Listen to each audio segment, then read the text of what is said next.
기도하시겠습니다. 새로운 날, 새 아침을 허락하신 하나님 감사합니다. 오늘도 하나님과 동행하는 복된 하루가 되게 하여 주시고 무엇을 하든지 어디에 있든지 하나님의 영광을 드러내면서 살아가는 우리 그리스도인들이 되게 하여 주시옵소서. 답답하고 괴롭고 힘들고 어려운 마음들 이 시간 맡기고 기도할 때에 문제보다 크신 하나님을 발견하게 하시고 위로해 주시고 격려해 주시는 놀라운 주님의 음성을 듣고 다시 일어나 뛰는 우리가 되게 하여 주시옵소서. 우리의 기도 들으시고 응답하시는 예수 그리스도의 이름으로 기도 올리옵나이다. 아멘. 오늘 말씀은 창세기 3장 9절 말씀입니다. 여호와 하나님이 아담을 부르시며 그에게 이르시되 내가 어디 있느냐. 아멘.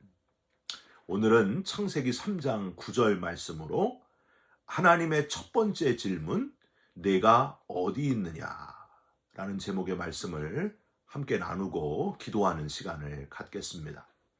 김 집사님과 이 집사님과 박 집사님 이렇게 세 집사님이 모여서 하나님께 드리는 헌금에 대해서 자랑을 하게 되었습니다. 박 집사님이 먼저 말을 꺼냅니다. 하나님께 나만큼 헌금 잘 드리는 사람은 없을 겁니다. 나는 먼저 땅에다가 줄을 딱 긋고 내가 가진 돈 전부를 공중으로 던집니다. 그래서 줄 오른편에 떨어진 돈은 하나님께 드리고요. 왼편에 떨어진 돈은 내 주머니에 넣고 내가 쓰고 있습니다.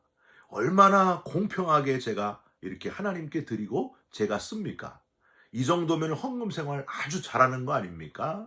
그랬더니 썩 좋은 방법이라고 할 수 없는데요 하고 이 집사님이 끼어들면서 말을 합니다. 그게 뭡니까? 저는 땅에 원을 그려놓고 내 돈을 공중에 던집니다. 그래서 원 안으로 떨어진 돈은 하나님 것이고 원 바깥에 떨어진 돈은 내 것으로 간주합니다. 그러자 김 집사님이 돌아서서 한숨을 아이고 푹 쉬고는 다들 헌금을 그것밖에 못 하십니까? 저는 제가 가진 모든 것 전부를 하나님께 다 드리면서 그렇게 살고 있습니다. 그랬더니 박 집사님과 이 집사님이 말도 안 되는 소리 말라면서 따져 묻습니다. 김 집사님, 그게 말이나 되는 소리입니까? 모든 걸 다 바친다고요? 그러면 아무것도 없이 생활은 어떻게 합니까? 그랬더니 김 집사님이 아주 자신 있게 이렇게 대답을 합니다. 저는 하나님을 향하여 제 돈 전부를 던집니다. 그리고서 이렇게 이야기합니다. 공중에 머물고 있는 것은 모두 전부 다 하나님의 것입니다. 그러나 땅에 떨어지는 것들만 제 것입니다. 여러분, 어떤 집사님이 헌금 생활 잘하고 살고 있는 걸까요? 또 여러분은 헌금 생활을 어떤 집사님 같이 하고 계십니까? 영국의 유명한 설교자인 마틴 로이드 존스의 책에 보면은요, 하나님의 송아지 이야기가 나와 있습니다. 들어보셨을 거예요. 영국의 어떤 농부가 소를 기르는데 그 소가 새끼를 2마리나 낳았습니다. 농부는 송아지들이 태어난 게 너무 기뻐가지고 할렐루야를 외치면서 단숨에 부인에게 달려가서 이야기를 합니다. 여보, 송아지 새끼가 1마리가 아니고 2마리야. 얼마나 감사하고 기쁜 일이야. 우리 하나는 하나님의 것으로 하나님께 드립시다. 그랬더니 아멘이죠 여보. 물론입니다. 이번 주일에 꼭 드립시다. 좋지. 그런데 안타깝게도 다음 날 송아지 1마리가 시름시름 앓더니 곧 쓰러져서 죽고 말았습니다. 죽은 송아지를 본 농부가 울상이 돼서 방 안에 있는 자기 부인에게 이렇게 말을 합니다. 여보, 큰일 났어. 큰일 났다고. 하나님의 송아지가 그만 죽고 말았어. 하나님께 드릴 송아지가 죽었단 말이요. 어머, 어떡해요, 어떡해요. 꼭 하나님께 드리려고 했는데 이를 어쩌나. 여러분, 왜 꼭 내 송아지가 아니고 하나님의 송아지가 죽어야만 할까요? 내 송아지는 죽으면 안 되는 걸까요? 여러분, 중요한 거는요, 마음이라고 하는 거예요. 내가 하나님께 드리려고 하는 것이 돈이든지 송아지든지 간에 거기에 마음이 담겨 있는가가 가장 중요하다는 사실입니다. 여러분은 마음을 담아서 하나님께 봉헌하고 계십니까? 독생자의 목숨까지 아낌없이 내어주신 하나님께 내 마음을 드리는, 진심 어린 내 마음을 드리는 저와 여러분들이 되시기를 주님의 이름으로 부탁드립니다. 다른 이에게 뭘 드리거나 주는 그 마음에서 우리는 상대방과의 거리를 가늠해 볼 수 있다는 사실입니다. 여러분, 우리나라는 옛날부터 혈연 간의 그 거리를 촌이라고 표현해 왔습니다. 부모와 자식 간의 관계를 몇 촌이라 그래요? 1촌이라고 표현했습니다. 형제 간의 관계는 중간에 부모가 연결되어 있어서 부모를 끼고 이렇게 해서 2촌이 되는 거예요. 그러면 부모님의 형제들은 나와 몇 촌일까요? 나와 부모님이랑 1촌이고 형제끼리는 2촌이니까 3촌이 되는 거예요. 그래서 아버지 쪽은 그냥 삼촌이고 어머니 쪽은 외삼촌이라고 하는 겁니다. 여러분, 이 부부 사이, 가장 가까운 부부 사이는 몇 촌일까요? 빵촌이, 무촌, 촌이 없습니다. 지금 여러분과 하나님과의 거리는 몇 촌 정도 되는지를 한번 생각해 보시기를 바랍니다. 3촌 정도는 된다 하시는 분들은 2촌, 1촌, 무촌의 단계까지 그렇게 가까워지시기를 주님의 이름으로 부탁드립니다. 나는 하나님과 이미 너무 가깝습니다. 무촌입니다. 이미 무촌이에요. 촌이 없습니다. 너무너무 가깝습니다. 이런 분 혹시 있습니까? 할렐루야입니다. 매일매일 더 가까이, 좀 더 가까이 그렇게 나아가시기를 부탁드립니다. 혹시 하나님과 사돈의 8촌 정도 되시는 분 있습니까? 거의 남남이신 분. 하루속히 하나님과 나와의 거리가 가깝게 되시기를, 회복되시기를 간절히 부탁드립니다. 오늘부터 한 7주 동안이요, 성경 속에서 하나님이 사람에게, 어떤 인물에게 하셨던 질문, 그 질문들을 하나하나 살펴보면서 지금 우리들 각자에게 하나님이 어떤 질문을 하고 계시는가 하는 것을 묵상하고 거기서 교훈을 얻으려고 합니다. 여러분, 2025년 우리 교회의 표어가 뭘까요? 전하고 성장하고 제자 삼는 교회입니다. 하나님께서 내게 질문하시는 것들을 도대체 무슨 질문을 하시는가 하는 걸 묵상하시면서 점점 성장하게 되시고 주님의 제자까지 되시기를 간절히 소망합니다. 여러분, 하나님께서 성경에서 인간에게 하신 가장 첫 번째 질문은 다 예상하셨겠지만은 바로 아담에게, 최초의 사람 아담에게 하신 질문이었습니다. 아담과 하와는 에덴 동산에서 하나님이 금하신 선악을 알게 하는 나무의 열매를 먹어버리고 말았습니다. 뱀의 말대로 눈이 밝아지기는 했는데 자신들이 알몸인 것을 알게 되자 무화과 나무 잎으로 부끄러운 곳을 가리게 됩니다. 날이 서늘해질 때에 동산에서 거니시는 하나님의 음성, 하나님의 소리를 듣게 되지 않습니까? 그런데 아담과 하와는 너무 두려워가지고 나무 사이에 숨어버리고 있었습니다. 바로 이 순간에 하나님이 인간에게 최초의 질문을 하십니다. 뭐라고 하셨어요? 저 같으면은 숨어있는 아담에게, 아담아, 지금 뭐 하는 거냐? 야, 너 내가 볼 수 없는 곳이 있더냐? 다 보인다. 그렇게 하거나 실망해가지고 얼레리 꼴레리, 야, 다 보여, 다 보여. 그렇게 했을 텐데 하나님은 아주 진지하게 아담을 찾으시고 질문을 하십니다. 3장 9절 오늘 본문 뭐라고 되어 있어요? 아담아 하고 부르시면서 내가 어디 있느냐 질문하고 있습니다. 여러분, 하나님이 과연 아담이 나무 사이에 숨은 줄 몰라가지고 이렇게 질문하시는 걸까요? 아닙니다. 눈에 보이는 모든 곳이 하나님이 지으신 곳이고요, 모든 걸 다스리는 창조주께서 모르실 리가 없습니다. 그런데 도대체 왜 네가 어디 있느냐 하고 물으셨을까요? 그 물음에서 우리는 하나님과 아담과의 거리를 느낄 수 있다고 하는 거예요. 첫 번째로 아담아 하고 이름을 부르신 거는요, 이걸 아주 주목해 봐야 될 내용입니다. 오늘 9절을 다시 한번 보세요. 여호와 하나님이 아담을 부르시며 그에게 이르시되 내가 어디 있느냐. 아담아 아담아 외치시면서 네가 어딨냐 하고 말씀하셨다는 거예요. 여러분, 아담아 하는 호칭이 없이 그냥 어디 있냐 물으셔도 됩니까? 안 됩니까? 됩니다. 지금 하나님께서 에덴 동산에서 부르실 사람 아담이면 아니면 하와밖에 없는 거예요. 그냥 어디냐 이렇게 부르시면 되는데 굳이 아담아 하고 부르셨습니다. 여러분, 무남동녀 외동딸이나 혹은 몇 대 독자로 혼자 형제 없이 집에서 자라오신 분 있습니까? 집에 혼자밖에 없는데 부모님이 이름 부를 필요가 없잖아요. 어딨니? 물으면 되는 거예요. 굳이 왜 안 불러도 되는 이름을 아담아 하고 부르시면서 아담을 찾으셨을까요? 이 아담은요, 히브리어로 그 뜻이 흙이라는 뜻이 있습니다.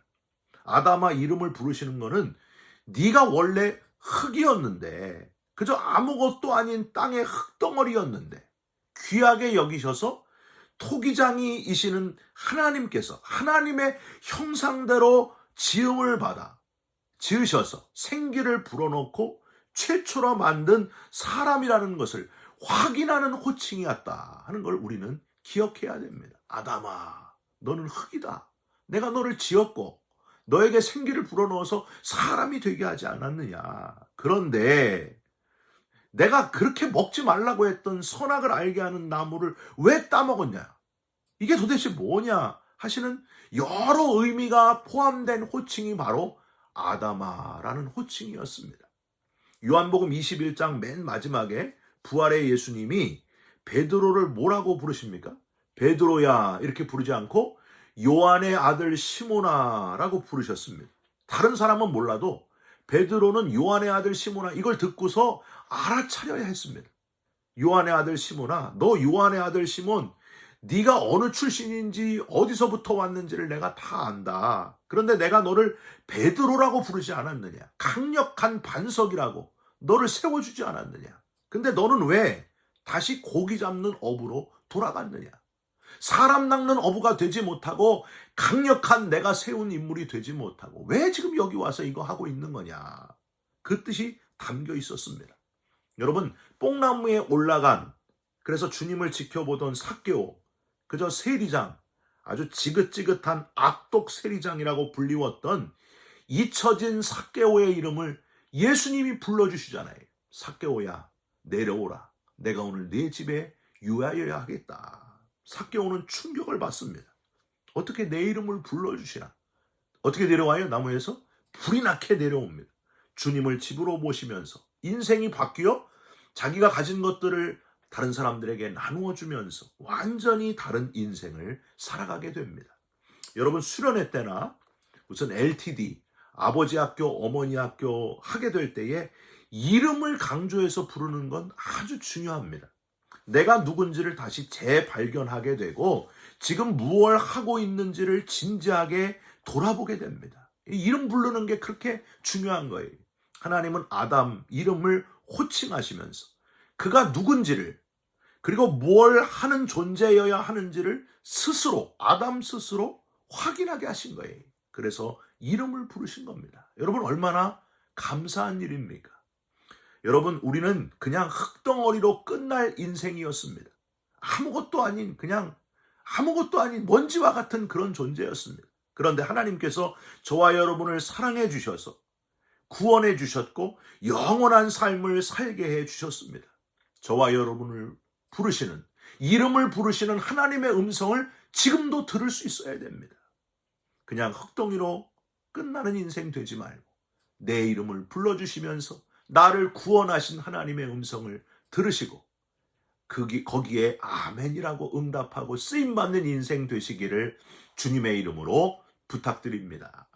두 번째로, 아담아 내가 어디 있느냐 하는 거는요, 아담이 지금 숨어있는 위치가 어딘지 궁금해서 묻는 질문이 아니고요, 하나님이 주시는 결정적인 회개의 기회였다 하는 걸 기억하시기 바랍니다. 이걸 제일 많이 들어보셨을 거예요. 아담과 계속 대화하시는 하나님의 그 말씀을 살펴보면 왜 회개하라는 기회의 질문이었는지를 깨달을 수 있습니다. 아담아 내가 어디 있느냐 물었더니 아담이 뭐라고 합니까? 10절 보세요. 이르되 내가 동산에서 하나님의 소리를 듣고 내가 벗었으므로 두려워하여 숨었나이다.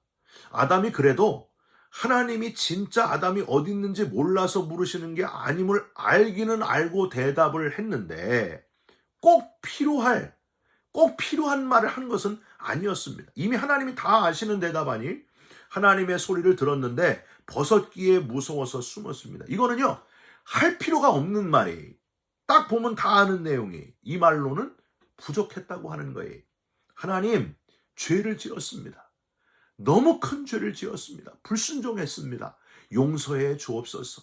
제가 하나님 명령을 올바로 지키지 못했습니다. 라고 했어야 했습니다.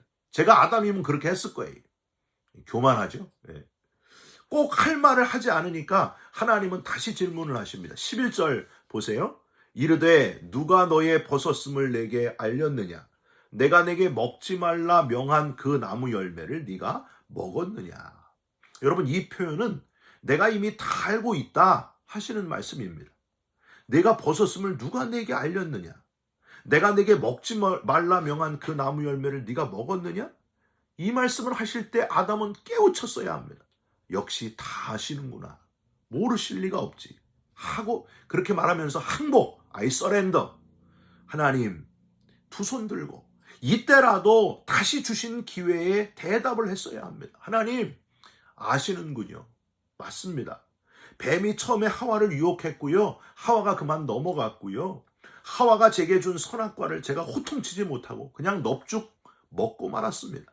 죄송합니다. 하나님 용서해 주실 수 없을까요?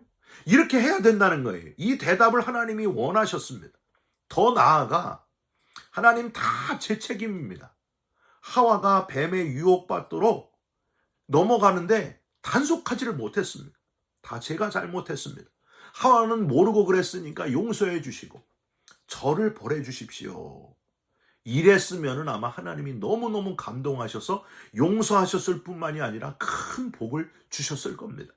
안타깝게도 아담은 이 첫 번째 기회를 놓치고 다시 얻은 기회에 엉뚱하게 대답하는 정도가 아니라 자기 책임이 아예 거의 없다고 변명을 하고 있습니다. 12절 보세요. 아담이 이르되 하나님이 주셔서 나와 함께 있게 하신 여자 그가 그 나무 열매를 내게 주므로 내가 먹었나이다. 하나님이 주셔서, 즉 이 사건의 가장 첫 번째 책임이 누구에게 있다는 거예요? 하나님께 있습니다. 나와 함께 있게 하신 여자. 여러분, 원래 아담이 하와 처음 봤을 때 뭐라 그랬어요? 이는 내 뼈 중에 뼈요 살 중에 살이라. 가장 귀한, 내 목숨보다 더 귀한, 목숨과도 바꾸지 못할 여인이 아니고 뭐라 그래요? 그냥 나와 함께 있게 하신 여자. 원문에는 저 여자라고 발뺌하는 뜻이 숨겨져 있습니다. 그러니까 아담은 이 절호의 기회에, 다시 얻은 기회에 책임을 툭 다른 사람에게 넘기고 있는 거예요. 첫째는 하나님 책임이고 둘째는 저 여자 책임입니다. 여러분, 이게 남자입니까? 나는 거의 죄가 없습니다 하고 핑계를 댑니다. 여러분, 아담과 나와의 관계가 이 정도밖에 되지 않았구나 하시면서 한탄하시면서 실망했을 하나님의 마음이 느껴지십니까? 결정적인 회개의 기회를 아담은 놓치고 말았다는 거예요. 여러분, 하나님이 지금도 죄성을 가진 우리들에게 질문하고 계십니다. 누가 너의 벗었음을 내게 알렸느냐? 먹지 말라 한 선악과를 먹었느냐? 아직 우리에게 하나님이 주시는 기회가 있다는 것에 감사하시기를 바랍니다. 세상은 이런 질문에 솔직하게 대답하는 사람은 어리석고 융통성이 없는 사람이다. 세상은 그렇게 이야기합니다. 그냥 적당하게 다 죄짓고 사는 거지 하면서 죄에 대해 무감각하게 만들려고 합니다. 그게 세상의 기준이에요. 여러분, 솔직하게 동성애는 죄다 하지 못하고 무슨 태어날 때부터 염색체가 어떻게 됐다, 그래서 그런 거다, 하나님이 그렇게 만드신 걸 어쩌냐, 사회가 그런 상황을 만들었다 하면서 이 동성애자들을 자꾸만 사회적 약자로 품어줘야 한다, 뭐 그런 말을 하는 것 같아요. 여러분, 이거는요 잘못된 거예요. 철저하게 신본주의가 아닌 인본주의로 살아가는 모습입니다. 여러분, 이래서야 되겠습니까? 하나님은 솔직하게 고백하는 것을 원하십니다. 죄의 유혹에 넘어간 것 자체보다도 지금 기회를 줬는데 회개하지 않으면 하나님과의 거리는 좁혀지지 못하고 결국 신락원의 상태로 끝나고 만다 하는 사실을 꼭 기억하시기를 부탁드립니다. 복음의 핵심은요, 내가 죄인임을 깨닫고 회개하고 구원받는 데 있습니다. 그게 복음이에요. 종교생활 하려고 하지 마시고 회개하시고 철저하게 내 죄를 회개하고 죄성을 회개하면서 하나님 앞에 엎드리시고 용서받은 감격을 놓치지 말고 신앙생활 하시기를 주님의 이름으로 부탁드립니다. 마지막으로 아담아 내가 어디 있느냐 하는 질문에서 우리는 너의 사는 날을 계산하라 하시는 하나님의 음성을 들을 수 있어야 됩니다. 여러분, 하나님은 생명이시에요. 하나님과의 관계에서 떠나간 것들은 생명이 없고 죽은 것들이에요.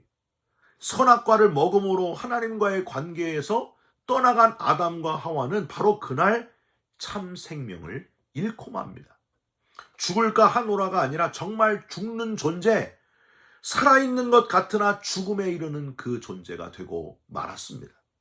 여러분, 저와 여러분이 지금 점점 죽어가고 있다는 사실을 알고 계십니까? 여기 이 방송을 듣는 분 중에 죽어가지 않는 사람, 죽어가고 있지 않는 사람 한번 손들어 보세요. 없어요. 한 사람도 없습니다. 지금 다 죽어가고 있습니다. 우리는 사는 날짜를 계산해야 하는 존재가 되었고요. 사는 날짜가 다해서 어느 순간이 되면은 결산의 순간이 오게 된다 하는 걸 우리는 기억해야 됩니다. 모세가 썼다고 추정되는 시편 90편 10절에 우리의 연수가 70이요 강건하면 80이라도 그 연수의 자랑은 수고와 슬픔뿐이요 신속히 가니 우리가 날아가나이다 라고 되어 있어요. 제가 지금 50이 됐는데요. 나이가 50이 됐는데 60처럼 보이세요? 예, 50이 됐는데 25살 때는요 25마일로 인생이 달려가더라고요. 예. 가는지도 몰랐어요. 빠르게 가는지도 몰랐어요. 근데 지금 이제 50이 되고 보니까 정말 인생이 50마일로 죽음을 향해서 달려가고 있는 것 같아요. 왜 이렇게 시간이 빠를까 하고 느껴집니다. 80세 정도 이상 되신 분들은 얼마나 더 빠르게 느껴지겠어요. 시편 90편 12절은 이렇게 정신없이 빨리 지나가는 시간 속에서 감사하게도 우리가 어떻게 살아야 하는지를 알려주고 있습니다. 시편 90편 12절 우리에게 우리날 계수함을 가르치사 지혜로운 마음을 얻게 하소서. 지혜로운 사람은 자기의 나를 계수하면서 사는 사람이라는 거예요. 그걸 알려주고 있습니다. 여러분 잘 들으십시오. 우리가 하나님 안에 있는 날들은 하나님께 계수되는 날들이고요. 우리가 하나님 안에 있지 않는 날들은 죽음의 날들, 의미 없는 날들, 하나님께 계수되지 않은 날들이라 하는 사실을 꼭 기억하셨으면 좋겠습니다. 어떻게 살아야 되겠어요? 하나님 안에 있는 날들, 하나님이 계수하는 날들을 살아야 되지 않겠습니까? 여러분 창세기 4장과 5장에는요. 두 가지의 계보가 등장합니다. 4장에는 아담의 큰아들, 동생을 돌로 쳐 죽인 가인이 하나님을 떠난 후에 그 낳은 자손을 기록한 계보가 창세기 4장에 나와 있어요. 5장에는 아벨 대신에 준 아들 셋, 그리고 그의 자손, 하나님 안에서 경건한 삶을 살았던 이들의 계보가 등장합니다. 여러분 이 두 가지 계보를 잘 비교해서 살펴보면은 아주 특별한 차이점이 발견됩니다. 비교해 보세요. 먼저 창세기 4장 16절 이후의 말씀. 가인이 여호와 앞을 떠나서 에덴 동쪽 노 땅에 거주하더니 아내와 동침함에 그가 임신하여 에녹을 낳은지라. 가인이 성을 쌓고 그의 아들의 이름으로 성을 이름하여 에녹이라 하니라. 그 다음 에녹이 이랏을 낳고 이랏은 무야엘을 낳고 무야엘은 무드사엘을 낳고 무드사엘은 라멕을 낳았더라. 창세기 5장 6절 이후의 말씀도 한번 보세요. 셋은 105세에 에노스를 낳았고 에노스를 낳은 후 807년을 지내며 자녀들을 낳았으며 그는 12세를 살고 죽었더라.